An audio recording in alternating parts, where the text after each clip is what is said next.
চলে গেছো মা, তুমি কি আর আসবে না?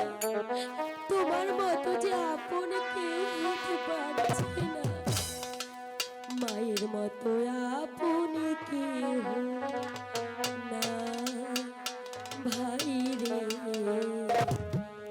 মায়ের মতো আপন কেউ না। মা জননী নাই রে যা, তাহার মতো দরদি কেউ নাই রে, মায়ের মতো আপন কেউ নাই রে, মায়ের মতো আপন কেউ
দুলাল, তুই এখানে? আমি তোকে কত জায়গায় খুঁজেছি আর তুই এখানে এসে একে দুলাল, তোর চোখে জল? বল দুলাল, তুই কেন কাঁদছিস বল? বারে মা আমাকে খাইয়ে দেয় না, দুলাল বলে ডাকে না, মা মা আমাকে আদর করে গান শুনিয়ে ঘুম পাড়ায় দুলাল, মা। দুলাল, ও কথা বলিস না রে দুলাল, আমি তো আছি। আর এই দুনিয়াতে যে একবার চলে যায় সে আর কোনোদিন ফিরে আসবে না। ওরে আপন, ওরে দুলাল। পিতা পিতা পিতা পিতা বাপ্পি, পিতা দাদা বলছে মা নাকি ফিরবে না, আমি বলছি তুমি বলো না ওরে বাপ্পি, আমার মা ফিরবে তাই না? আজই তোকে জল, তোর চোখে জল ধরছে। মানিকরি, তোদের মুখ প্রাণে চিনি, আমি যে আর স্থির থাকতে পারি না। ওরে মানিক, আজ তোকে কেমন করে বোঝাবো রে? তুমিও কাঁদছো, তুমি কাঁদবে না, তুমি একদম কাঁদবে না। আমি আর মার কথা বলবো না, তুমি আমার মা, তুমি আমার বাবা। মহারাজ, ওরে আলম, দুলাল, আপন, কাকা কাকামণি, কাকামণি। ওরে তোরা চুপ কর বাবা, চুপ কর। তোদের চোখে পানি দেখে আমি সইতে পারি না রে বাবা। ওরে মানুষ, তোদের চোখ থেকে এক ফোঁটা অশ্রু ঝরলে তোদের এই কাকামণির বুক থেকে রক্ত ঝরে রে বাবা, রক্ত। কাঁদিস নি রে বাবা, ওরে দুলাল। ওরে আপন, পিতা আমি তোর মাদের কথা দিয়েছি জানি, তোদের যে লেখাপড়া শিখতে হবে রে মানে, লেখা তাই তোদের লেখাপড়া শিখে মানুষের মতো মানুষ হতে হবে রে। পিতা আরে ওরে দুলাল, তুমি লেখাপড়া শিখাবে? হ্যাঁ, তাই তো। কাকামণি, তুমি লেখাপড়া শিখাবে? অবশ্যই বাবা, হ্যাঁ, তোরা যে ঠিক রাজার আছে। ছিলি, তোদেরকে লেখাপড়া শিখতে হবে। তাই তোদের দু ভাইকে লেখাপড়া শিখাতে তোদের পিতার অনুমতি পেলে আমার বাল্যকালের বন্ধু স্কুল মাস্টার বঙ্কিম চ্যাটার্জির কাছে নিয়ে যাব। কি? লেখাপড়া শিখতে আবার কোথাও যেতে হয় নাকি? হ্যাঁ রে আমরা বাবা। তো এখানে লেখাপড়া করবো। ওরে দুলাল, বল দুলাল। ওরে এখানে আনন্দ, লেখাপড়া করবো না? হ্যাঁ দুলাল, হ্যাঁ। ওরে দুলাল, লেখাপড়া শিখতে গেলে যে একজন মাস্টারের প্রয়োজন। তাই তোদের পিতার মুখ্য প্রাণে চেয়ে জেলে যা তোদের কাকার সাথে কেন যাবো? লেখাপড়া শিখতে তুমি হবে। না বলেছো তুমি আমাদের মা, তুমি আমাদের বাবা, তাহলে তাহলে কেন যাবো তোমাকে ছেড়ে? ওরে বাপ্পি, যাবো না। ওরে অবুঝ বালক, আমরা তোদের মা বাবার মতো বলেই তো তোদেরকে মানুষ করতে চাচ্ছি। কেন বুঝতে পারছিস না বাবা? কেন লেখাপড়া না শিখলে কেউ মানুষ হতে পারে না। কেন? আমরা মানুষ না, সবাই মানুষ, সবার উপরে মানুষ, সত্য তাহার উপরে নাই। জানি রে বাবা, আমাকে জানি। বলেছে এ কথা। কিন্তু কেন বুঝতে পারছিস না? তোরা রাজার ছেলে, লেখাপড়া করে বড় হতে হবে, একদিন এই বিশাল রাজ্য তোদেরকে পরিচালনা করতে হবে আপন। তাই বলছি বাবা, আর বিলম্ব নয়, তোরা তোদের পিতার কাছ থেকে বিদায় চেয়ে না, তোদের গুরুজির কাছে আমি তোদেরকে নিয়ে যাবো। তুই যাবি, তুই যা, আমি যাব না। আমি লেখাপড়াটা শিখবো না। কথা করে না বাবা, কথা করে না, গুরুজনদের কথা শুনতে হয় মানিক। যাও বাবা, তোমার পিতার কাছ থেকে বিদায় চেয়ে নাও। যাও। মা আমাকে বলেছে গুরুজনদের কথা মন দিয়ে শুনবি। ঠিক আছে, ঠিক আছে পিতা, যাব। কিন্তু কিন্তু তুমি যাবে না আমাদের সাথে? হ্যাঁ, তোদের কাকার সাথে তোরা যা। কাকামণি যাবে? অবশ্যই যাবো। তাহলে যাব। আমি সর্বক্ষণ তোদের সাথে থাকবো বাবা। আমি কি তোদেরকে রেখে থাকতে পারি? যা বাবা, বিদায় নিয়ে নি। দুলাল, চল আমরা পিতার কাছ থেকে বিদায় নিই, কাকার সঙ্গে আমরা লেখাপড়ার উদ্দেশ্যে চলে যাই। ও বিদায় দেন বিদায় দেন পিতা, বিদায় দেন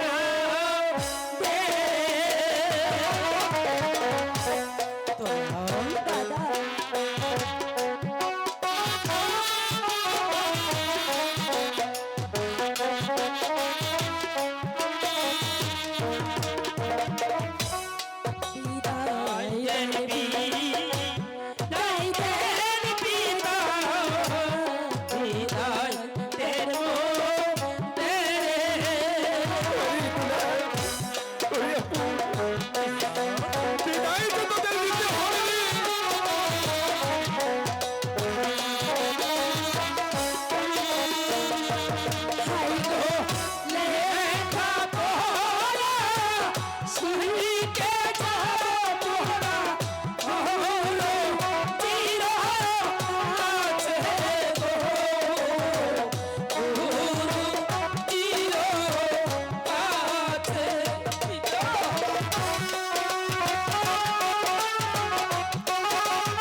আসি যেন ফিরে গো, আসি যেন ফিরে দুলাল! পিতা, ওরে বালি, আপনি কিন্তু সাবধানে থাকবেন, ঠিক আছে? ঠিক আছে, আর আমাদেরকে দেখতে যাবেন না। যাবো, আমরা আসবো না, আসবো। তাহলে আর ভয় কি? দাদা, দুলাল, আমরা লেখাপড়া শিখতে যাব, ঠিক আছে? চল বাবা। কাকামণি, আমাদেরকে নিয়ে চলুন। ঠিক আছে, পিতা, চল। আসি পিতা। দুলাল, চল।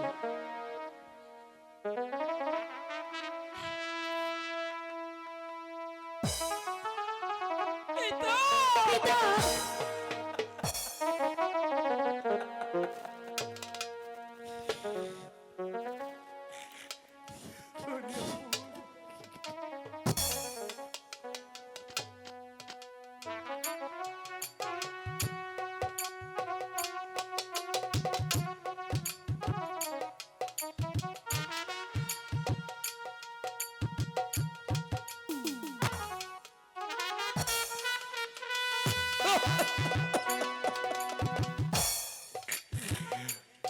ওগো ঠাকুর,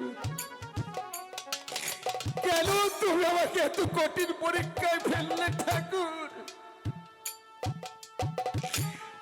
আমার আপনার দুলালকে কেন তুমি মাতৃহারা করলে? ওগো ঠাকুর, তোমার কাছে এই প্রার্থনা, আমার আপন দুলাল যেন লেখাপড়া শিখে মানুষের মতো মানুষই হতে পারে। আমি যেন রানী রাজলক্ষ্মীর দেওয়া কথা। আমি সুব্রত পাল, আমি শিক্ষা গুরু মাস্টার। আমি ধর্মপুর রাজ্যে শ্যামপুর গ্রামে একটি নতুন স্কুল স্থাপন করেছি। সেই স্কুলে কিছু ছাত্র ছাত্রী নিয়ে আমার শিক্ষা জীবন ভালোই চলেছে, কিন্তু আমার নতুন স্কুলে যে আরো ছাত্রর প্রয়োজন আছে, তাই তো সেই সমাজে আমার মনে পড়ে গেল সেই শিশুকালের কথা। আমরা যখন শিক্ষা লাভ করতাম তখন আমার এক বন্ধু ছিল, তার নাম হলো বীর কাশেম। আমরা একই স্কুলে লেখাপড়া শিখে সুশিক্ষা লাভ করে আমি মাস্টারি জীবনী কালাপাত করছি। আমার বন্ধু মীর কাশেম লেখাপড়ায় সুশিক্ষা লাভ করে সে বিধির কি ভাই ওই রাজমহলের প্রধান সভাপতি পদ অধিষ্ঠিত করছে। কিন্তু অনেক দিন হলো বন্ধুর সঙ্গে আমার কোনো দেখা সাক্ষাৎ হয় না। আমার মনে হয় আমার বন্ধু রাজকার্যের ভিড়ে আমার সঙ্গে দেখা করতে পারছে না। মাস্টার!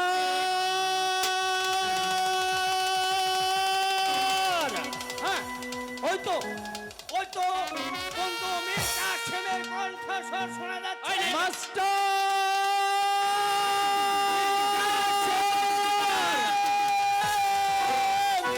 মাস্টার! মীর কাশেম,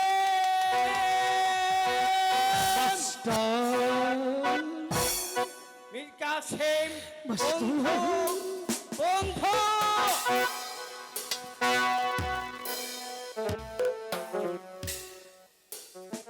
বন্ধু মীর কাশেম, আমি এই মুহূর্তেই তোমার কথাই ভাবছিলাম। তাই বুঝি? হ্যাঁ, তুমি কেমন আছো বন্ধু? আল্লাহ ভগবানের কি ভাই, আমি খুব সুন্দর আছি। তাই নাকি? হ্যাঁ বন্ধু, কিন্তু আমি তোমার কাছে জানতে চাই, তোমার মুখখানার যে মলিন দেখা যাচ্ছে, আরো তো তোমার সঙ্গে আমার দেখা হয়েছে, তোমার মুখ পেয়ে চাইলেই যে আমার খুব আনন্দ লেগেছে। কেন আমার মুখ মলিন দেখাচ্ছে তাই ভাবছো হ্যাঁ, বন্ধু? আমি জানতে চাই বন্ধু, রাজমহলে রানী মা কেমন আছে? রানী মা কেমন আছে? হ্যাঁ, রানী রাজ লক্ষ্মী, রানী রাজ লক্ষ্মী রানী রাজলক্ষ্মী পরলোক গমন করেছে।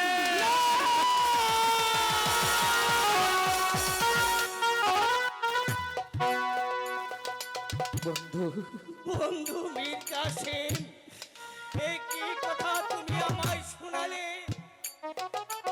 রাজ মাতা রানী রাজলক্ষ্মী পরকালে গমন করেছে। হ্যাঁ বন্ধু, এই শুধু আমাকে কেন একটু জানালে না? শত কাজের ঝামেলায় আমি তোমাকে সংবাদ দিতে পারিনি বন্ধু, কিন্তু জানো দেবী রানী রাজলক্ষ্মী মৃত্যুর পূর্বে তার অরসজাত দুটি সন্তান আপনার দুলালকে আমার হাতে তুলে দিয়ে বলেছে ওদেরকে যেন লেখাপড়া শিখিয়ে মানুষের মতো মানুষ করি। তাই তো আমি তোমার কাছে এসেছি বন্ধু। তুমি কি পারবে না আপন দুলালকে লেখাপড়া শিখিয়ে মানুষ করতে? কেন পারবো না বন্ধু? তুমি তো জানো আমি একদিন লেখাপড়া শিখে বেকারিত্ব জীবন নিয়ে রানীমার কাছে গিয়েছিলাম। রানীমা আমাকে ধর্মপুর রাজ্যে একটি স্কুল স্থাপন দিয়েছে। আমি সেই স্কুলে কিছু ছাত্রছাত্রী নিয়ে আমার যে জীবন সংসার মানুষ করেছে। তাই তো রানী রাজলক্ষ্মীর চিতার আগুনে হয়তো আমি আগুন দিতে পারিনি।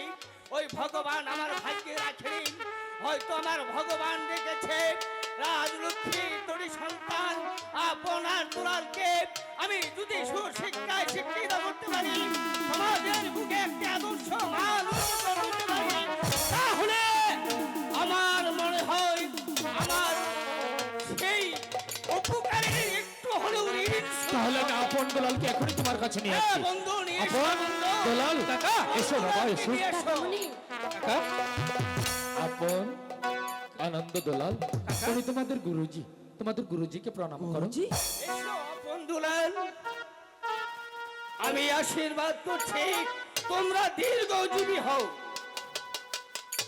বাবা আপন কাকামণি, আনন্দ দুলাল, আজ থেকে তোমরা দুবাই তোমাদের এই গুরুজির কাছে থেকেই লেখাপড়া এই কি করবে। বলছেন কাকা? আমরা গুরুজির কাছে থাকবো, কিন্তু আপনি আপনি কোথায় যাবেন? ওরে বাবা, ওই রাজ দরবারে যে আমার অনেক কাজ, আমাকে যে চলে যেতে হবে। তোদের গুরুজি তোদেরকে বুকের মাঝে আগলিয়ে রাখবে। তা হবে না। আমি তোমাকে যেতে দেবো না। তুমি যদি চলে যাবে তাহলে নিয়ে এলে কেন? ওরে বাবা, তোদেরকে লেখাপড়া শিখতে হবে, তোদেরকে মানুষ হতে হবে। কাকা, দোলাল তো ঠিকই বলেছে। তুমি চলে যাবে আর আমরা এখানে থাকবো। অমন করে বলিস নি বাবা, অমন করে বলিস নি, তোদেরকে এখানে থাকতে হবে। এই কাকা, তোমাকে একটি কথা বলি। কি কথা?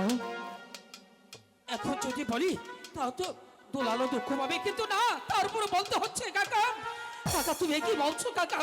মা আমাদেরকে ফাঁকি দিয়ে চলে গেছে, এখন এখন তুমি আমাদেরকে ফাঁকি দিয়ে চলে নারে নারে আপন না, অমন করে বলিস নি। ওরে, তোদের মা তোদেরকে ফাঁকি দিয়ে চলে যেতে পারে, কিন্তু আমি আমি তোদের কাকামণি রে, কাকামণি।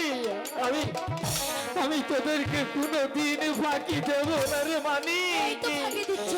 তোদের দুটি ভাইকে আমি এই বুকের মাঝে সারা জীবন আগলিয়ে রাখবো। কাকা, আপন তুমি সত্যি বলছো? দোলাল, আমি যদি তোমাদের সাথে থাকি তাহলে তোমরা এখানে থাকবে তো? অবশ্যই থাকবো।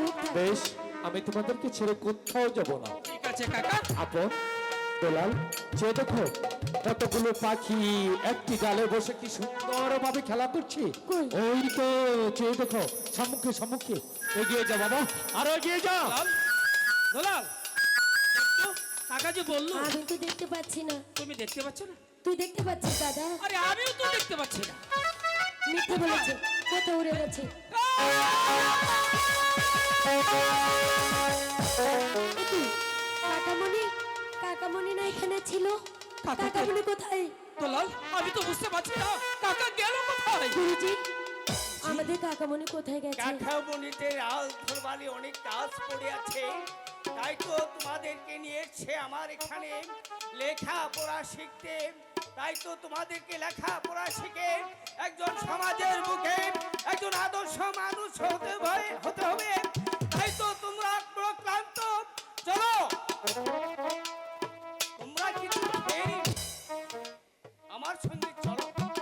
দুলাল দাদা চল দুলাল। আমার লেখাপড়া ভালো লাগবে না, না রে দুলাল। আমি যাবো না। দুলাল, এই দুলাল, শোন, আমাদের যে লেখাপড়া করতে হবে, মানুষের মতো মানুষ হতে হবে দুলাল।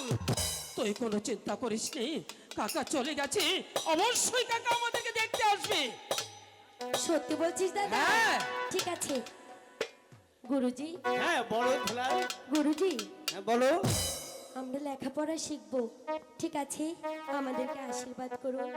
হ্যাঁ আমি তোমাদেরকে আশীর্বাদ করি, তোমরা লেখাপড়া শিখে অনেক বড় হবে। ওই আশীর্বাদ করবে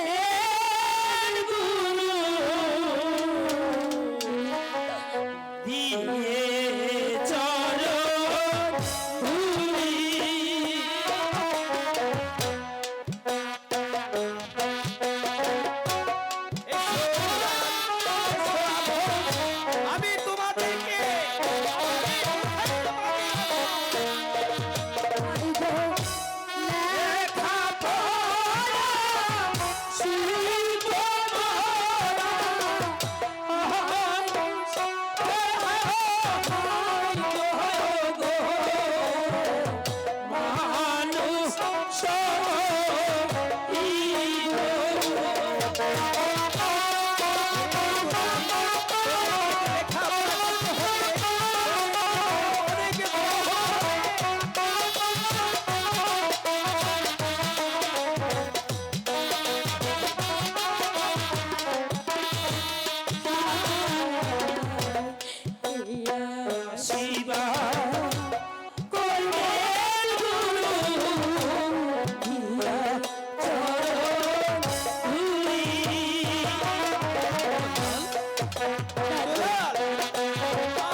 আপন দুলাল, গুরুজি তোমরা খেছ অনেক ক্লান্ত হয়ে, তাই তো চলো আমরা এখন আমাদের অন্তঃপুরে চলে যাই। ঠিক আছে গুরুজি, ঠিক আছে তাই গুরুজি। হ্যাঁ, তোমাদের যে কিছু খেতে হবে, তাই তোমরা চলো। যে বড় ক্লান্ত, তাই চল। ঠিক আছে, আমাদের তাই চলো। বিশ্রামের প্রয়োজন আছে।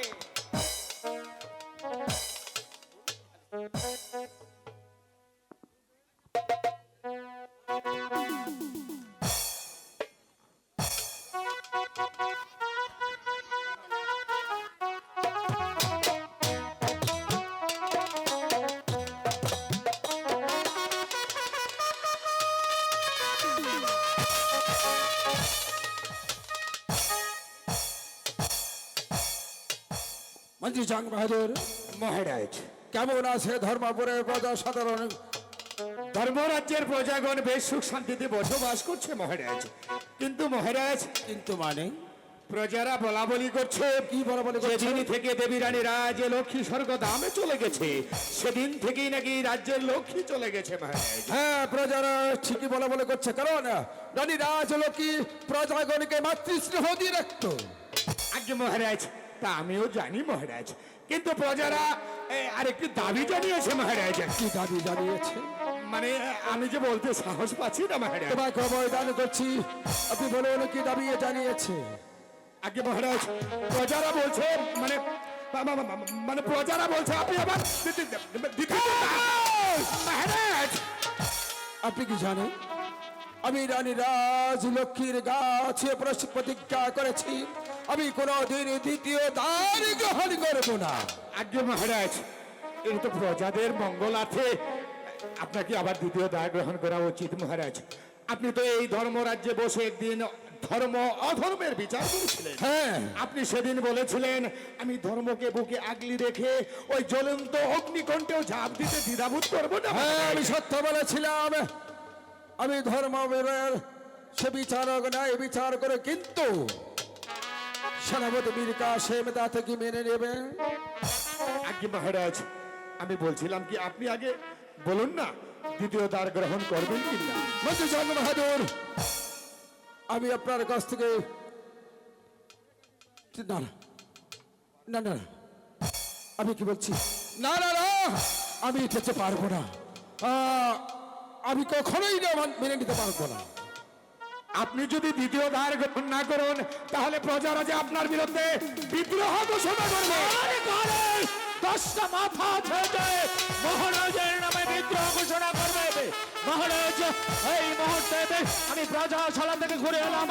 রানী রাজলক্ষ্মীর মৃত্যুতে প্রজারা হয় যে আত্মহারাবা, কোন কোন প্রজা আজ পর্যন্ত আহার করে নেবে, অথচ মন্ত্রী জং বাহাদুর বলছে প্রজারা বিদ্রোহ করবে। আমার মন বলছে মন্ত্রী জং বাহাদুরের মাথায় বিদ্রোহী যুগ চাইবে, তাকে কিছুদিনের জন্য চাকরি থেকে অব্যাহতি দিতে বলো না।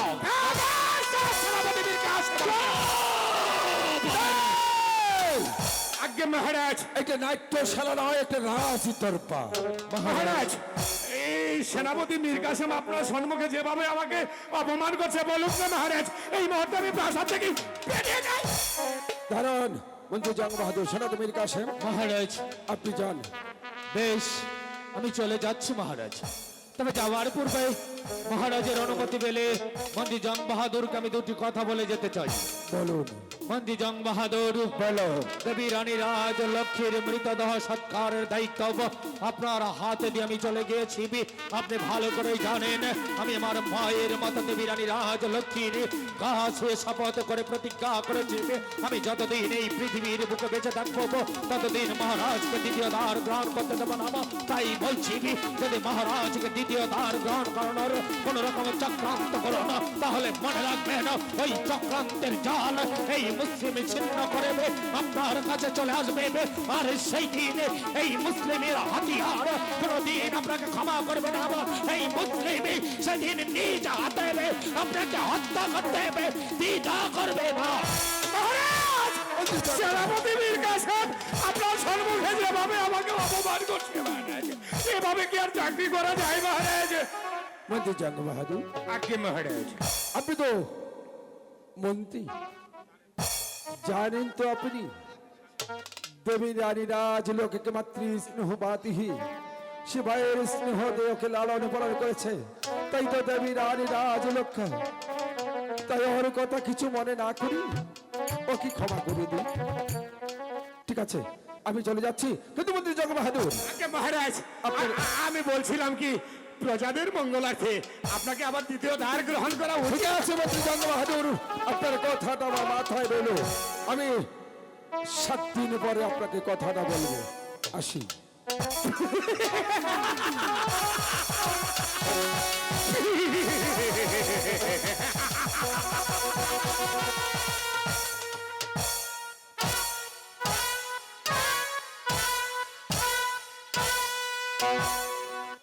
রাজা ধনপতি ধীরাজ, আগামী 7 দিন কেন প্রয়োজন হলে আমি 7 বছর অপেক্ষা করব, তবু আমি তোমাকে দ্বিতীয় ধারে গ্রহণ করাবো। আমি করাবো, আমি করাবো রাজা ধনপতি রায়, আমি দেখব সেনাপতি মীর কাসেম আলী খাঁ কেমন করে আমার পথে কাঁটা হয়ে দাঁড়ায়। আমি একটা একটা একটা করে কাঁটা তুলে ফেলবো।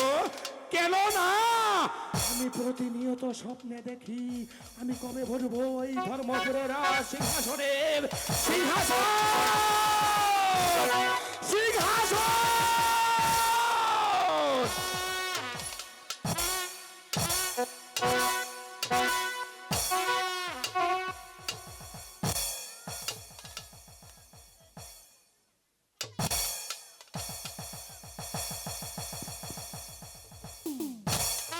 অপেক্ষা করো সিংহাসন, কিছুদিনের মধ্যেই এই মন্ত্রী জং বাহাদুর তোমার উপর উপবেশন করবে।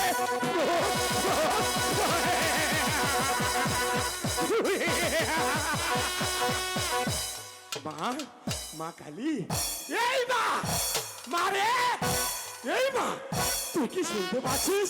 তোর ওই অধম সন্তানের কথা তুই যদি শুনে থাকিস, আমি তোকে কথা দিচ্ছি, আমি তোকে জবান দিচ্ছি, তুই যদি আমার মনের বাসনাটা পূরণ করে দিস, আমি তোর নামে চূড়া পাঠা বলে দেব। বা পাঠা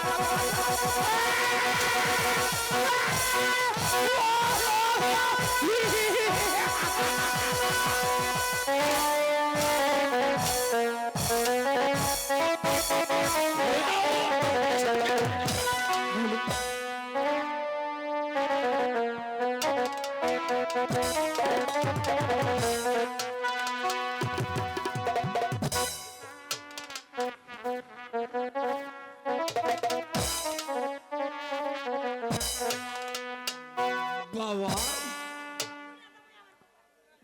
মাত্রাটা একটু বেশি হয়ে গেল না? শালা পীতাম্বরকে বললাম এতগুলো মাল আমাকে দিস না। শালা জোর করে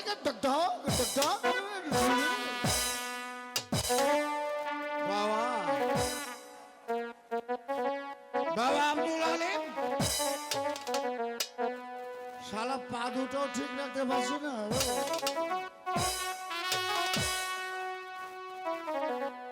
কি হায় নোয়া মাঝি ওর মধের নৌকা পাহাড় যায়।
শ্বশুর বাড়ি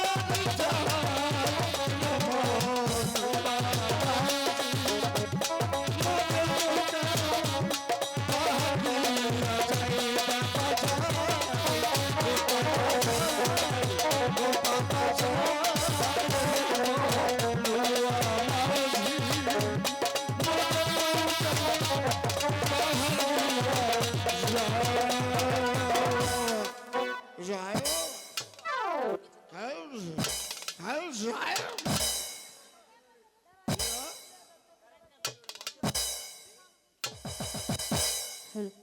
কোথায় শালা বাবা আব্দুল আলেম, তুমি শালা আমাকে কোথায় নিয়ে এলে? শালা দেখে তো মনে হচ্ছে কেমন যেন কি ফুলের বাগান বাগান মানে তবে শালা কোনো রাজবাড়িতে এসে বলে বাবা আব্দুল আলেম এ আবার কোন পাগল না বাবা? হ্যাঁ? ঠিক আছে এসেই যখন পড়েছে আমি বড্ড পরিশ্রান্ত, তাহলে বাবা এখানে একটু বিশ্রাম করে নে, তারপরে আবার উঠে গুড়গুড় গুড়গুড় করে আসে।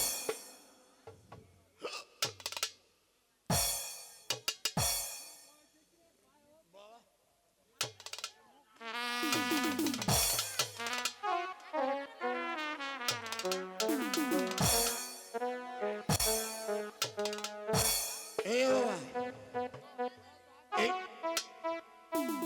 বাবা আব্দুল আলিম,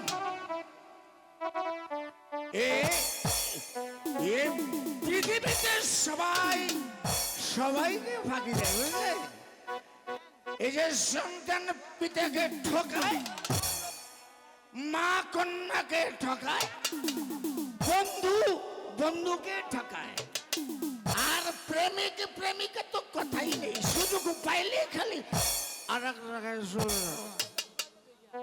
কিন্তু এই যে আব্দুল আলিম এ শালা যাকে একবার বন্ধু বলে আঁকড়ে নেয় কোন ঋণ ভুলে যায়, তাই আসছে তুই আমার বন্ধু বুঝলি, এখানে থাকো। এই যে এই রাস্তা ধরে যদি কেউ এ বাগানে প্রবেশ করে তুমি বাবা আমাকে জাগিয়ে দিয়ে বুঝলে?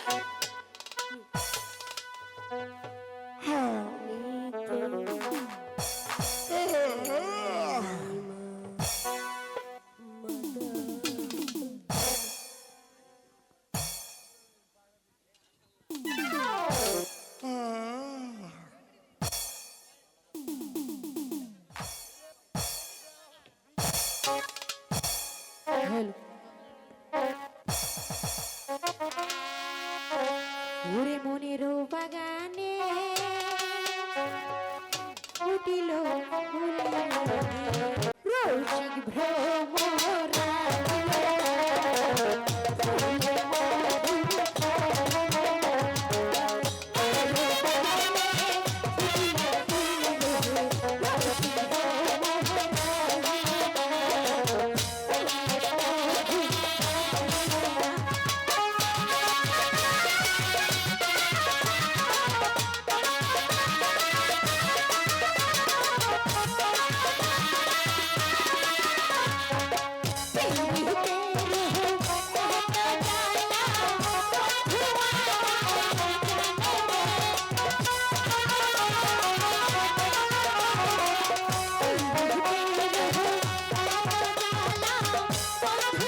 নিয়ে আসি না। আজ আমি আমার মন মতো ফুল তুলবো আর সুন্দর একটি মালা গাঁথবো। বাড়ি মালাখানা গেথে আমি কি করব? আমার তো আর মনের মানুষ নেই।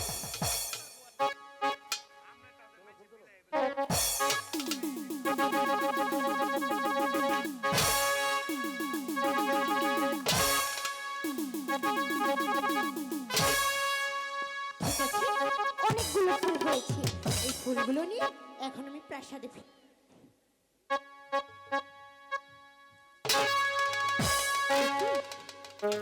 কার এত বড় সাহস আমার বাগান বাড়িতে আমার পিতার অনুমতি ছাড়া প্রবেশ করেছে?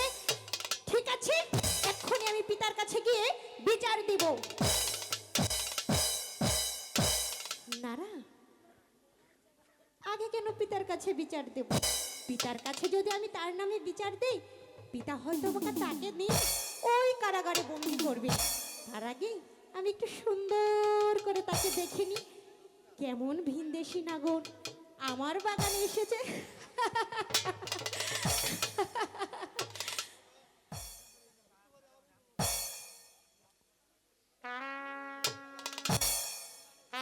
বারে এত রূপ আমি যে আর কখনোই দেখিনি।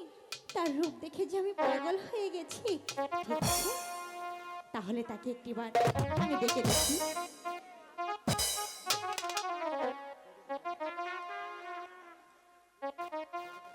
কে গো তুমি শুয়ে আছো আমার বাগানে গো, আমার বাগানে। এই, শুনছো? এই শোনো না, তাই,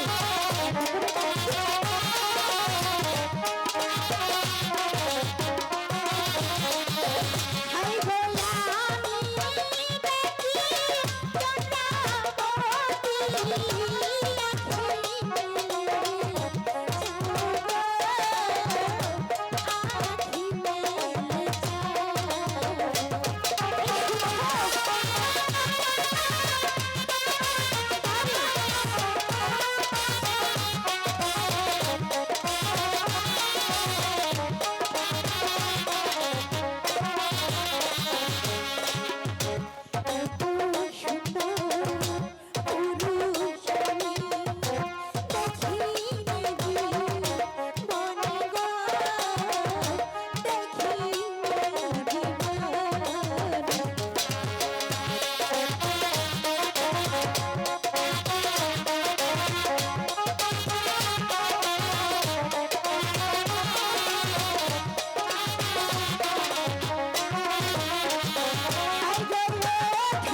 দেখেছেন আপনার, এত করে ডাকলাম তারপরেও ঘুম ভাঙলো না।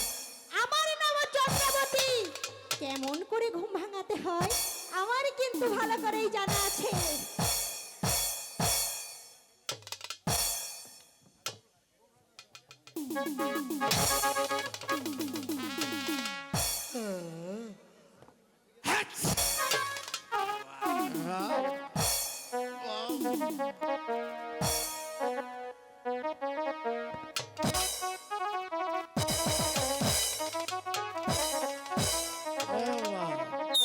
সব ঘুমাতে দেশে সবার মশা একবার ধরতে পারলে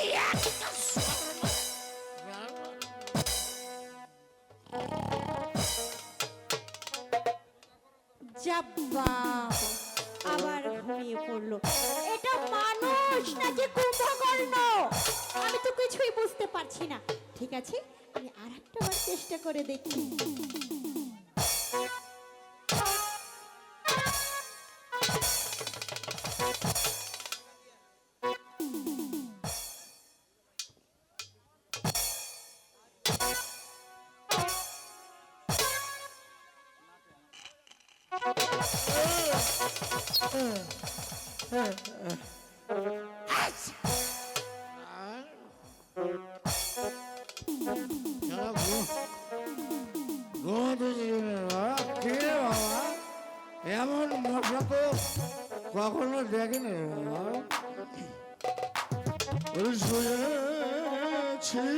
না বাবা আরামেতে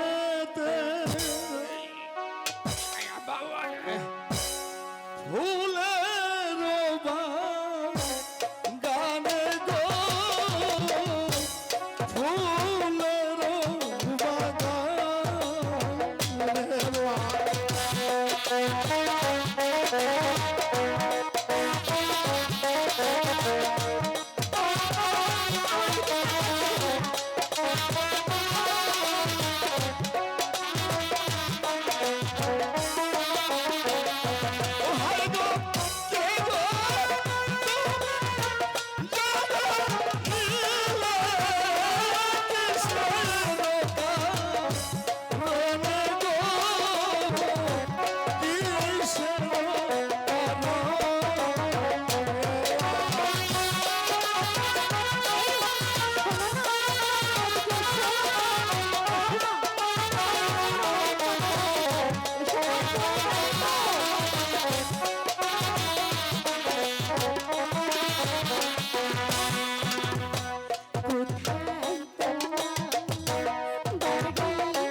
এই যে আমার ঘুমটা নষ্ট করলে কেন বাবা? ইস, ঘুমটা নষ্ট করলে কেন? এই, তোমার এত বড় সাহস হয় কিভাবে? আমার বিনা অনুমতি তুমি আমার বাগানে প্রবেশ করেছো? ও বাবা, এই বাগানটা কি তোমার নাকি? হ্যাঁ, এই বাগানটা আমার, নয়তো কি তোমার বাবা? আমার বাবার যদি এত সুন্দর একখানা ফুলের বাগান থাকতো, তবে কি আর আমি এখানে এসে এরকম যে মানুষ মশার কামড় খাবো নাকি? একদম আমাকে মশা বলবে না। আচ্ছা ঠিক আছে বাবা, ঠিক আছে। আমি আগে যদি জানতুম এই বাগানের মালিক হচ্ছে এক নারী, তবে কি আর আমি এখানে কখনো আসি?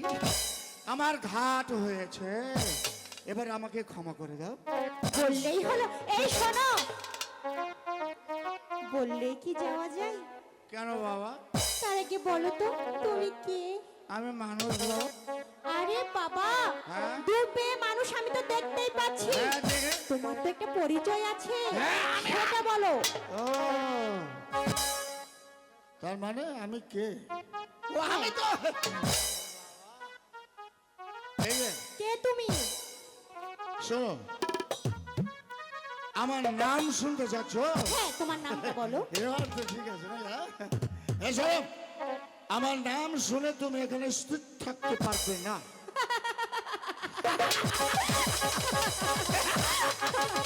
আরে হাসো। তোমার কথা শুনে আমার নাম শুনলে তুমি এখানে স্থির থাকতে পারবে।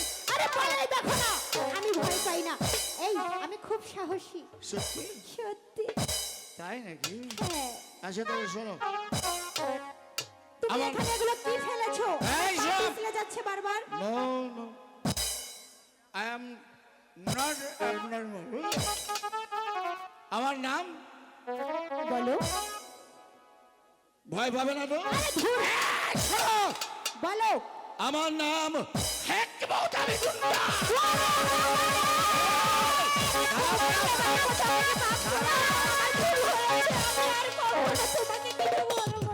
কি হলো? বলি হলোটা কি? হলো কি?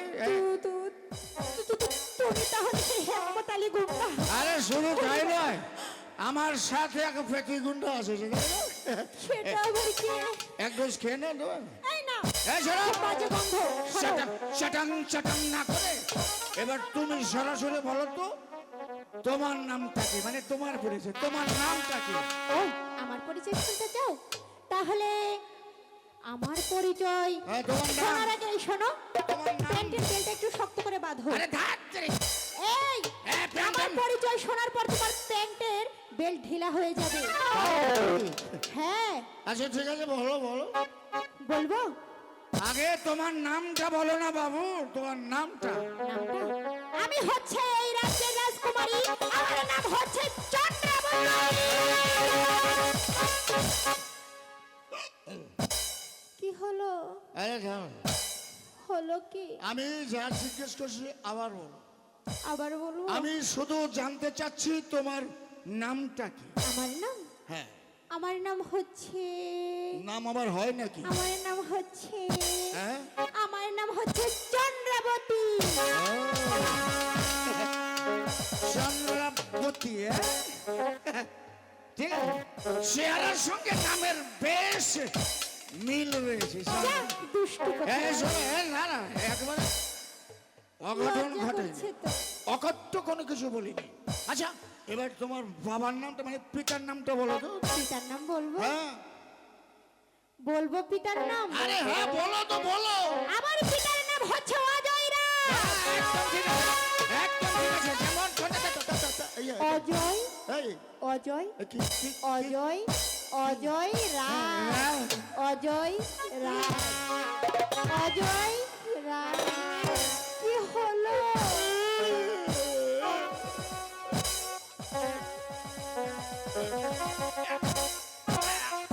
কি হলো?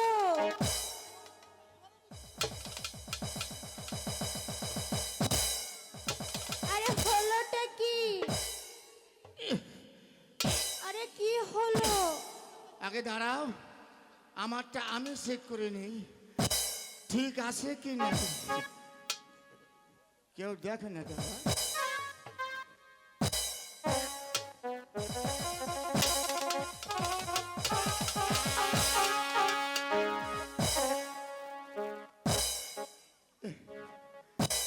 এত কথা কাটাকাটি না করে একবার বললেই তো হতো তুমি রাজকন্যা, তবে কি আর আমি এখানে আসি?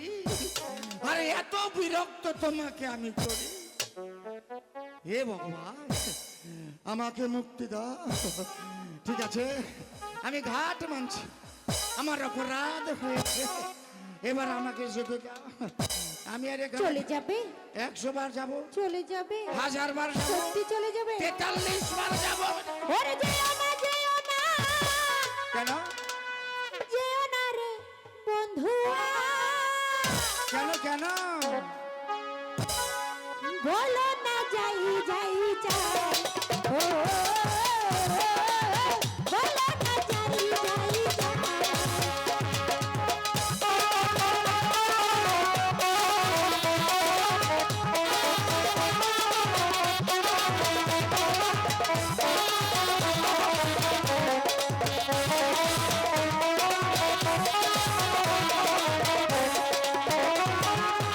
যেও না, যেও না, যেও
যেতে দাও।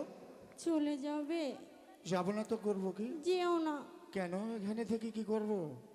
তুমি এখানে থেকে আমার সঙ্গে প্রেম করবে। আমি যে তোমাকে ভালোবেসে ফেলেছি। কি বললে? ভালোবেসে ফেলেছি। ভালোবাসা? এই মরেছি। এই যে একটা কথা বলি, অন্যায় যা করেছি ক্ষমা চেয়ে নিয়েছি। এবার এই যে যে জাল পেতেছেন না, এইটা আমার- ভালোবাসা। এই মেয়ে লোকের ভালোবাসা কতখানি এটা আমি ভালো করে জানি। এই এখানে শোনো, হ্যাঁ? ওভাবে বলো না। তুমি কি ভালোবাসা বোঝো না? আমি ভালোবাসা কোন জায়গায় রাখি কি করে তাও তো আমি জানি না বাবা। এই শোনো, হ্যাঁ? আমি তোমাকে ভালোবাসা বুঝিয়ে দেই। কেমন করে? তুমি ওই কোনায় দাঁড়াও। এই কোনায়? হ্যাঁ, ওখানে দাঁড়াও। আর আমি এই কোনায়। এই আমার দিকে তাকাও। তাকালাম। তাকিয়েছো? হ্যাঁ। সুন্দর করে তাকাও। তাকিয়েই থাকো, তাকিয়েই থাকো, তাকিয়েই থাকো। এই বুঝেছো? এটাকেই বলে ভালোবাসা। আচ্ছা, কিছু কিছু বুঝতে পারলাম, কিন্তু তোমার সঙ্গে আমার ভালোবাসা যদি হয়েই যায়, তুমি রাজকন্যা আর আমি সামান্য একটা বলবো মাতাল মাতাল, বুঝলে? আরে ধুর, হ্যাঁ, প্রেমে কখনো ধনী গরিব বোঝে না। তাও বুঝলাম, কিন্তু আমি থাকবো কোথায়? তুমি তখন প্রাসাদে ঢুকে যাবে। এই শোনো, তোমাকে তোমাকে আমি লুকিয়ে রাখবো। কোথায়? কোথায় জানো না? আমার না ইয়া বড় একটা সিন্ধুক আছে। সিন্ধুক? ওই সিন্ধুকের ভিতরে তোমাকে আমি লুকিয়ে রাখবো। আচ্ছা, সিন্ধুকটা কি মাটির না লোহার? আরে ধুর, সিন্ধুকটা হচ্ছে লোহার। লোহার সিন্ধুক? হ্যাঁ। এই মরেছি শালা, এমনি তো মারতে পারলো না, এবার লোহার সিন্ধুকে ঢুকিয়ে শ্বাস নিঃশ্বাস অবরুদ্ধ করে মেরে দিল। আরে আমার কথা শোনো। হ্যাঁ? ওই সিন্ধুকে হ্যাঁ, জানালা, দরজা, বাথরুম সব আছে। তাই নাকি? তোমার কোনো সমস্যা হবে না। আচ্ছা, আমাকে ওই সিন্ধুকে ঢুকিয়ে রেখে তুমি কি মাঝে মধ্যে আসবে? আরে কি বলো? শোনো, কানে কানে বলি, লোকে শুনবে। আমি যখনই সুযোগ পাবো তখনই লুকিয়ে ওই সিন্ধুকে ঢুকে আমরা দুজনে প্রেম করবো। ও তাই বুঝি? শোনো, যদি কোনো প্রকার তোমার পিতা অথবা তোমার এই রাজ্যের কোনো সৈনিকরা জানতে পায় আর আমাকে খুঁজে পায়, ধরে ক্যাচাং ক্যাচ, ক্যাচাং ক্যাচ। আরে আমার কথা শোনো, ওই সিন্ধুকটা তো আমার ঘরে লুকোনো থাকে। ও তাই বুঝি? ওখানে কেউ যায় না, কেউ যায় না। ভগবানের ওরে দিব্যি, বাবা। আমাকে একা রেখে তুমি কিন্তু বেশি দিন থাকবে না। না, তাহলে কিন্তু আমাকে, আচ্ছা ঠিক আছে এই চলো। শোনো। বাবা কো বাবা আব্দুল। চলে যেতে হবে। হ্যাঁ? চলে যাবে। না না, যাবে কেন? ওই যে তুমি বললে চলো সিন্ধুক। হ্যাঁ। ঘরে যেও না, যেও না।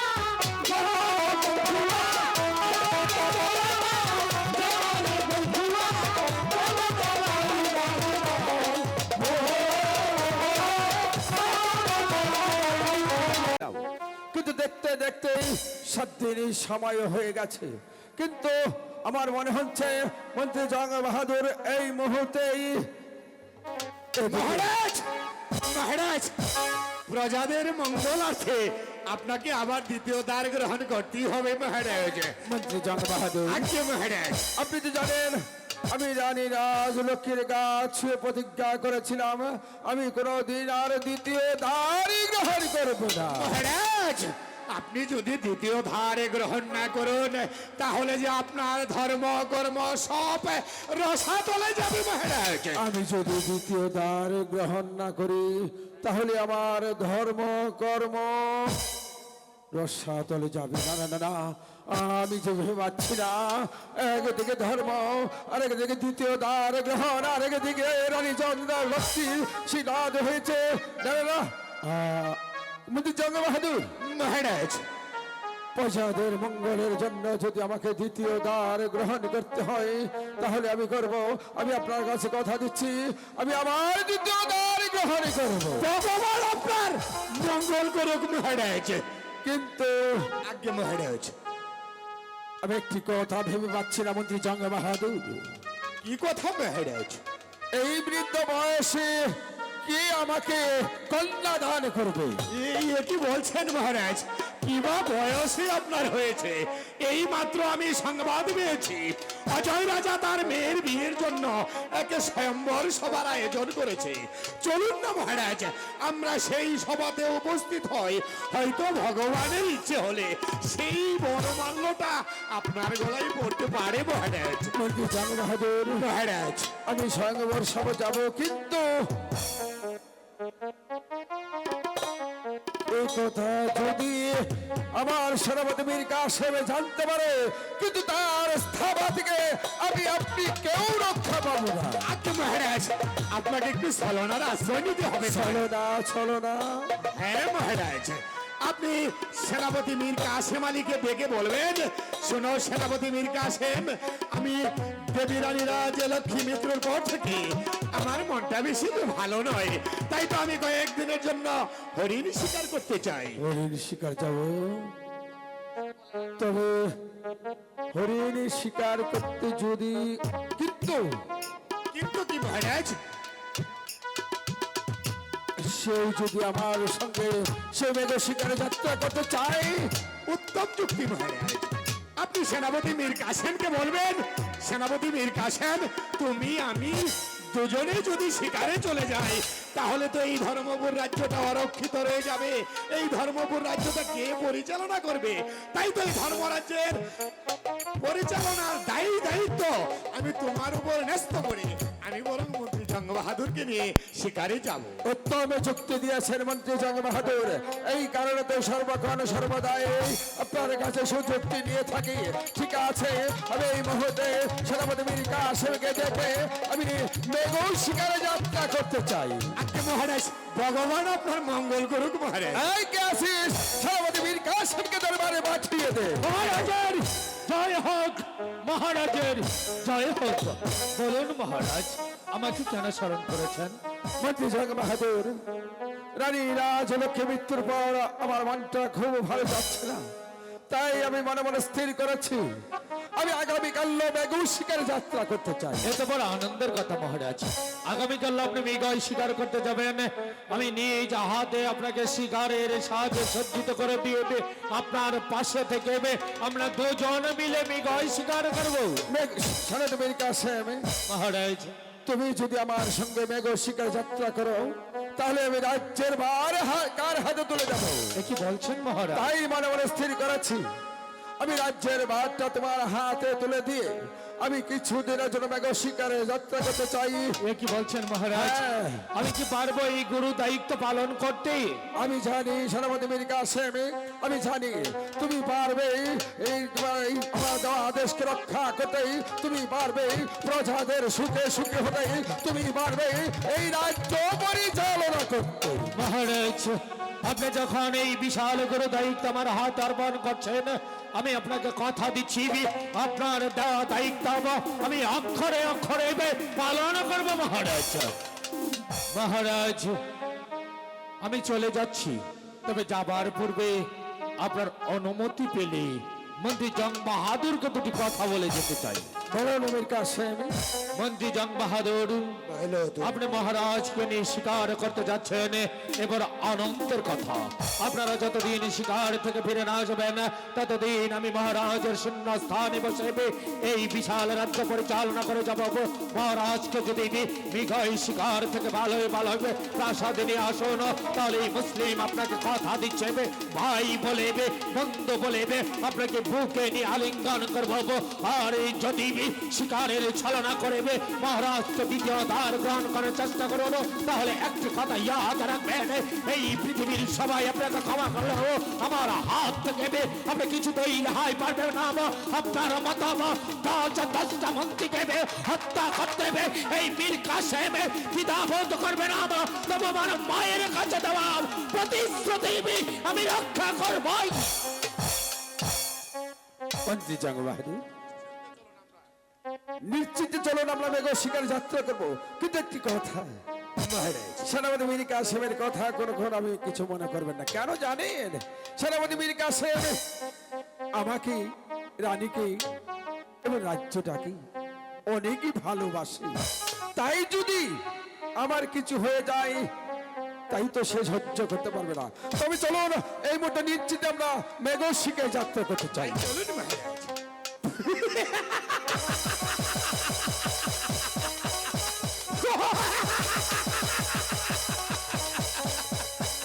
রাজা ধনপতি ধীরাজ দ্বিতীয় ধারে গ্রহণে করতে নয়, এক পা, দু পা, তিন পা করে তোমার ওই শ্মশানে যাওয়ার পথটাকে একেবারে পরিষ্কার করতে।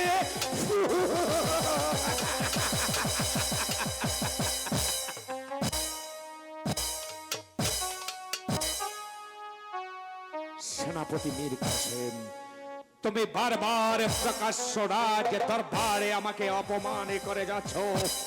আগে রাজা ধনপতি ধীরাজকে দ্বিতীয় ধারে গ্রহণ করাই, তারপরে তোমাকে একটা থাবা দিয়ে একটা কামড় দেব।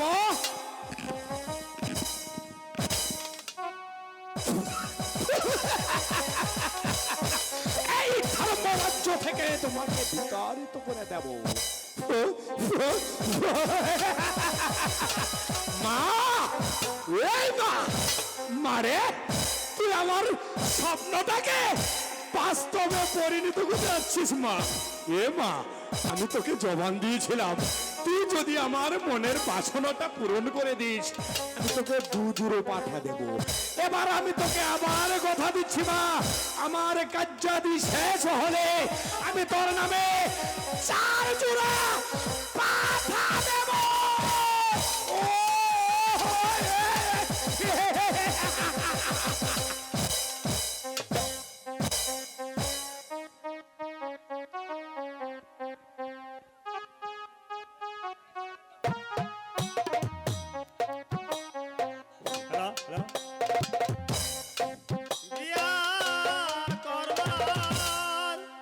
আইলাম আমি দরবার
তোরা এখন যা।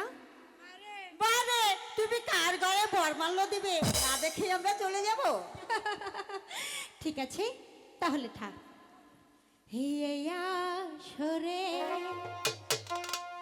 এসে আমার পরাণ কাঁপে ভয়ে গো, পরাণ কাঁপে ভয়ে।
এই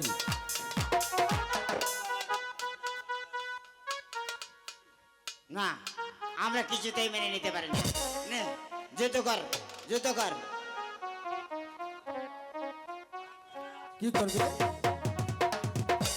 যুদ্ধ করবে না? হ্যাঁ, যুদ্ধ করবে। কার সাথে? মন্ত্রীর সঙ্গে যুদ্ধ করবে। বাহ, চমৎকার। না জানি কোন রমণী অতি যত্নে এই প্রাসাদখানা সুন্দর করে সাজিয়েছে। প্রাসাদখানা দেখে যে আমার একেবারে প্রাণ জুড়িয়ে যাচ্ছে। খুব সুন্দর প্রাসাদ।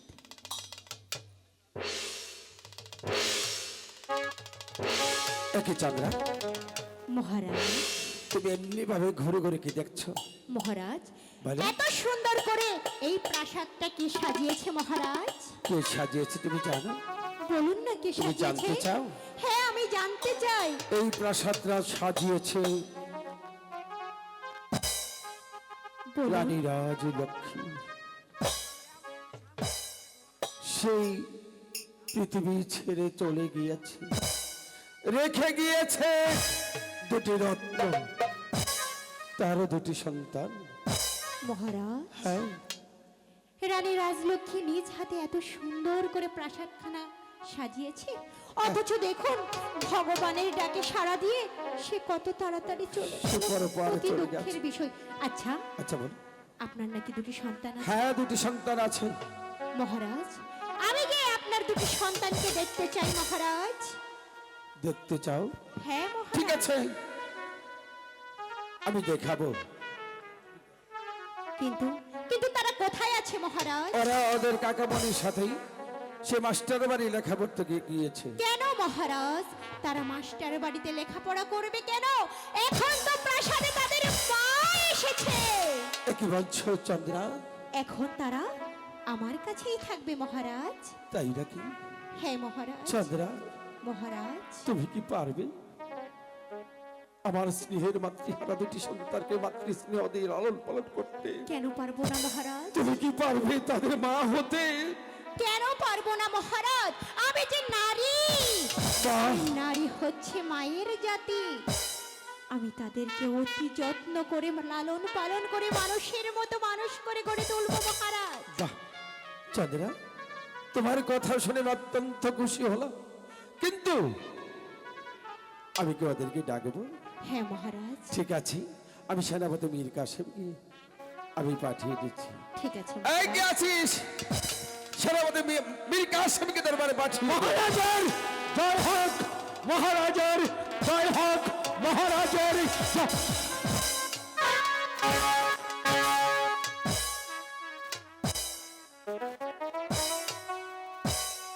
একই মহারাজ, আপনার পাশে রানীর সাজে সজ্জিত হয়ে দাঁড়িয়ে আছে নারীটি কে মহারাজ? তুমি জানতে চাও? ওনার নাম কি মহারাজ? ওনার নাম হয়েছে চন্দ্রাবতী। ও বুঝেছি, অজয় রাজের কন্যা চন্দ্রা দেবী। আমার অভিবাদন গ্রহণ করুন রাজকুমারী। জানতে পারি মহারাজ রাজকুমারীর আগমনের কারণ?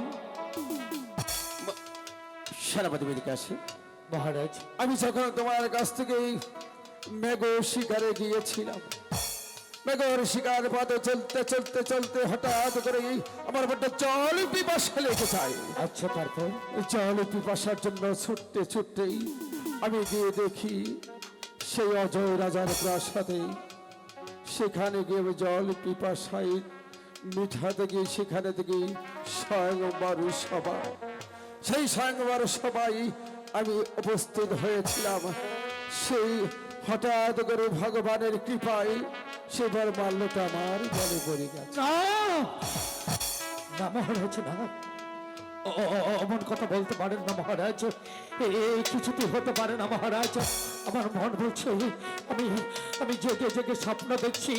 ওগো মহারাজ, আপনি কি ভুলে গেছেন দেবী রানী রাজ লক্ষ্মীর মৃত্যুর পূর্বে আমি আপনি দুজনেই তার কাছে শপথ করে বলেছিলাম আপনি কোনোদিন দ্বিতীয় দ্বার গ্রহণ করবেন না। কেন সেই প্রতিশ্রুতি ভঙ্গ করে আজ দ্বিতীয় দ্বার গ্রহণ করবে ছোট রানীকে নিয়ে এসেছেন এই রাজমহলে? কেন এই মুসলিমের দেওয়া প্রতিশ্রুতি আপনি ভঙ্গ করে দিলেন? বলুন মহারাজ, মৃত্যুর পর আমার মায়ের মাতা দেবী রানী রাজলক্ষ্মীর কাছে এই মুসলিম কি জবাব দেবে? সেনাপতি মীর কাসেম, আমি জানি তুমি অনেক কষ্ট পাবে, কিন্তু কি করবো আমি? ভগবানের কৃপা বিধি লিখন না যাই খণ্ডন। কষ্ট কষ্ট পাবো কেন মহারাজ? কষ্ট পাবো কেন? আপনি আমার মনিব, আমার চাকরিদাতা প্রভু, আমি আপনার গোলাম। এই গোলাম কেবে আপনি যখন যা হুকুম করবেন তাই তো আমাকে পালন করতে হবে। কিন্তু মহারাজ, আমি মুসলিম হয়ে দেবী রানী রাজলক্ষ্মীকে কথা দিয়েছিলাম, সে কথা আমি রাখতে পারিনি। আরে বলুন মহারাজ, এই মুসলিমকে কেন স্মরণ করেছেন? মীর কাসেম, তোমাদের ছোট রানী এসেছে আমার দুটি সন্তান আপনার দোলালকে দেখবে। সে নাকি তার মাতৃ স্নেহ দিয়ে তাকে লালন পালন করবে, সে মায়ের মতো তাকে। না মহারাজ, না, এমন কথা বলবেন না। আপন দোলাল মাস্টারের বাড়িতে লেখাপড়া করছে, সামনে ওদের বার্ষিক পরীক্ষা, ওদের এখানে নিয়ে আসলে ওদের লেখাপড়া ক্ষতি হবে। তাছাড়া এখানে নিয়ে আসলে কে দেবে মায়ের আদর স্নেহ ভালোবাসা? কেন ভাই, আমি তাদেরকে মায়ের আদর স্নেহ ভালোবাসা দিয়ে লালন পালন করব। ছোট রানী ভাই, সত্যি বলছেন ছোট রানী? ক্ষমা করবেন ছোট রানী, ক্ষমা করবেন। আপনাকে মহারাজের পাশে দেখে আমার গায়ের রক্তগুলো টক বক করে উঠেছিল, কিন্তু আপনার মুখের কথা শুনে আমার এই তাকিত হৃদয়টা শীতল হয়ে যাচ্ছে। সত্যি বলছেন, মাতৃহারা দুটি সন্তান আপনার দুলালকে মাতৃ স্নেহে লালন পালন করে আপনার বুকে আগলিয়ে রাখতে পারবে? হ্যাঁ ভাই, আমি যে নারী, আরে নারী হচ্ছে মায়ের জাত। আমি কেন পারবো না মাতৃহারা দুটি সন্তানকে আদর স্নেহ ভালোবাসা দিয়ে লালন পালন করতে? আমি যে পারবো। ঠিক আছে ছোট রানী, তাহলে আর কাল বিলম্ব না করে আমি চলে যাচ্ছি মাস্টার। ছোট রানী, ভাই, যাবার পূর্বে আপনাকে দুটি কথা বলে যেতে চাই। বলুন। আপনাদের কথা মতো মাতৃহারা দুটি সন্তান আপনার দোলালকে আমি এই মুহূর্তে মাস্টারের বাড়ি থেকে নিয়ে আসবো। আমি দেবী রানী রাজলক্ষ্মীকে কথা দিয়েছিলাম আপন দোলালকে লেখাপড়া শিখিয়ে মানুষের মতো মানুষ করবো, কিন্তু আপনার দোলালর মার মৃত্যুর পর যখন মা মা বলে চিৎকার করেছে তখন আমার এই বুকের পাঁজর গুলো থেকে চৌচির হয়ে গেছে। আজ আপনি বলছেন ওদের মা হয়ে আপনি ওদেরকে বুকের মাঝে আগলিয়ে রাখবেন, তাই তো আপনার দোলালকে নেবে আমি আপনার হাতে তুলে দেব। সত্যি যদি আপনার দোলালের মা হয়ে আপনার দোলালকে আপনার বুকের মাঝে আগলিয়ে রাখুন, তাহলে এই মুসলিম আপনাকে কথা দিচ্ছে প্রতিদিন সকাল সন্ধ্যা আপনার পায়ের তলায় দেবে, সন্ধ্যার পুষ্পনে চলিবে। আর যদি আপনার দোলালের গায়ে একটা কাঁটার আঁচল দেওয়ার চেষ্টা করেন, তাহলে মনে রাখবেন এই মুসলিম সন্ধ্যার পুষ্পনে চলিত দূরের কথা আপনার সাথে কোনদিন একটা কথা বলবে না, কথা বলবে না। চন্দ্রা, স্বামী, তুমি সেনাপতি বীর কাশ্যপের কথা কিছু মনে করো না, কারণ ও যে আপনার দুলালকে অনেকই ভালোবাসে, ভালোবাসে আমাকে, ভালোবাসে 7 লক্ষ প্রজাজনকে, তাই তো ওর কথায় কিছু মনে করো না। ঠিক আছে মহারাজ। আচ্ছা চলো, আমাদের বড্ড ভোগ লেগেছে, তাই চলুন মহারাজ, আমাকে কিছু তাই খেতে দাও। চলুন।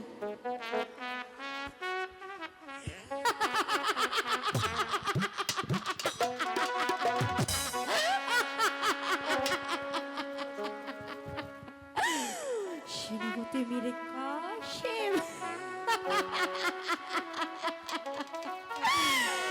তুমি শুধু চন্দ্রবতীর বাহিরের রূপটা দেখেছো, এই চন্দ্রবতী যে কত ভয়ঙ্কর রূপের ভিতরে আছে তুমি এখনো তো বুঝতেই পারোনি।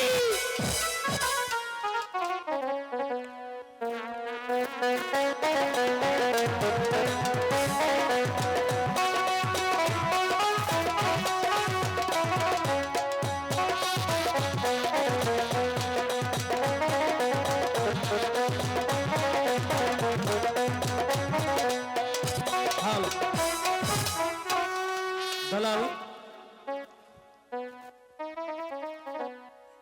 দলাল, কি হয়েছে? একই দেখেছিস? কেন? আমি অঙ্ক করেছি, তুমি কি দেখতে পাচ্ছ না? এ দেখো না কত সুন্দর অঙ্ক হয়েছে। তোমার মতো পচা হয়নি। যাও। দলাল, আমি কি বলবো দলাল তোকে? আমি বলছি আমার অঙ্ক হয়েছে, কিন্তু তোর অঙ্ক হয়নি। না না, আমার অঙ্ক হয়েছে কিন্তু তোমার অঙ্ক হয়নি। দলাল, আবারও বলছি তোর অঙ্ক হয়নি। এই দেখ, বলছি তো আমার অঙ্ক হয়েছে। ঠিক আছে, গুরুজিকে ডাক দে, গুরুজি এলেই বোঝা যাবে কার অঙ্ক হয়েছে। আচ্ছা আচ্ছা, ঠিক আছে, কার অঙ্ক হয়নি। গুরুজি আসুক, তারপর গুরুজি বলে দেবে কার অঙ্ক হয়েছে আর কার অঙ্ক হয়নি। আপন গুরুজি ওই তো, বলবে ওই তো দেখি গুরুজি আছে। আমার অঙ্ক এ কি? হয়েছে। গুরুজি? গুরুজি, দুলাল? গুরুজি বলো বলো তোমাদের কি হয়েছে দেখুন। আমার কাছে খুলে বলো। দেখুন না গুরুজি, আমি অঙ্ক করেছি আর দাদা বলছে আমার অঙ্ক নাকি হয়নি। হয় নাকি? দেখি দেখি দেখি।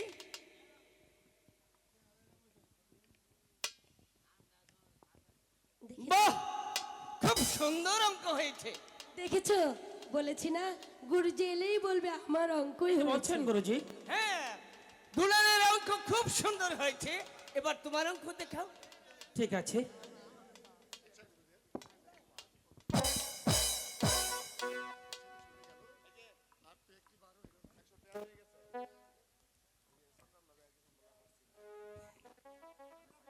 গুরুজি, আপন, তোমার অঙ্ক হয়েছে, কিন্তু তোমার চেয়ে দুলালের অঙ্ক আরো ভালো হয়েছে। দেখছিস, বলেছি না আমার অঙ্ক হয়েছে, ঠিকই মিলে গেছে। দেখেছো গুরুজি, হ্যাঁ, তোমরা আরো ভালো করে অঙ্ক করবে, কারণ তোমার পিতার বর্তমানে ধর্মপুর রাজ্যে মানুষের সাথে যে তোমাদের ভালোবাসা রাখতে হবে। তোমরা গুরুজি। ভবিষ্যৎ এই ধর্মপুর রাজ্যের রাজা হবে। ঠিক আছে গুরুজি আপনার কথাগুলো আমি অক্ষর অক্ষরে পালন করব। ঠিক আছে, আমি যে কথাগুলো বললাম এই কথাগুলো সব সময় তোমরা মাথায় রাখবে। ঠিক আছে তাই হবে। আচ্ছা গুরুজি, গুরুজি বলো। আজ কতদিন হলো কাকা আমাদেরকে রেখে চলে গিয়েছে, কিন্তু কাকা তো আজ পর্যন্ত আমাদের একটি খোঁজ খবর নিল না। আরে মনে হয় তোমাদের কাকা বাবু না ওই রাজকার্যের ভিড়ে তোমাদের কথা ভুলে গেছে। তাহলে কি কাকা যে আসবে না? যে আসবে না হ্যাঁ, কাকা না আসে তাতে কি হয়েছে, আমি তো রয়েছি।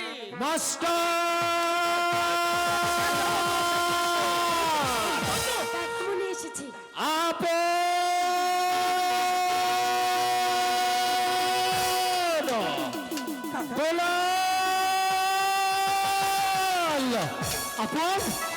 দুলাল, তুমি এসেছো কাকামণি, তুমি কেমন কেমন আছো? আছো? আমি ভালো আছি বাবা, তোরা কেমন আছিস? আমরাও ভালো আছি। আচ্ছা পিতা কেমন আছে? খুব ভালো আছে বাবা, খুব সত্যি ভালো আছে। বলছো? হ্যাঁ বাবা, খুব ভালো আছে। বন্ধু মাস্টার, হ্যাঁ বন্ধু মীর কাসেম, তুমি কেমন আছো? আমি আপন দুলালকে পেয়ে আমি যে অনেক ভালো আছি। জানি বন্ধু জানি, এমন দুটি রত্ন যার কাছে থাকবে সে তো অবশ্যই ভালো থাকবে। হ্যাঁ বন্ধু, আপন দুলালকে পেয়ে আমার মনটাও অনেক ভালো হয়ে গেছে। তাই তো আপন দুলালকে আমি ভালোভাবে সুশিক্ষায় শিক্ষিত করেছি। আমার যত ভালোবাসা চাল তা আমি আপন দুলালের মাঝেই বিলিয়ে দিয়েছি। হ্যাঁ কাকামণি। কিন্তু বন্ধু, আমি এখন তোমাকে যে সংবাদটি দেব সেই সংবাদ শোনার সাথে সাথেই তোমার এই আনন্দিত মনটা দুঃখের কষ্টের পাহাড়ে পড়ে যাবে। রাজবাড়িতে কি হয়েছে জানো? বলো বন্ধু কি হয়েছে? রাজবাড়িতে আমাদের মহারাজা আবার পুনরায় দ্বিতীয়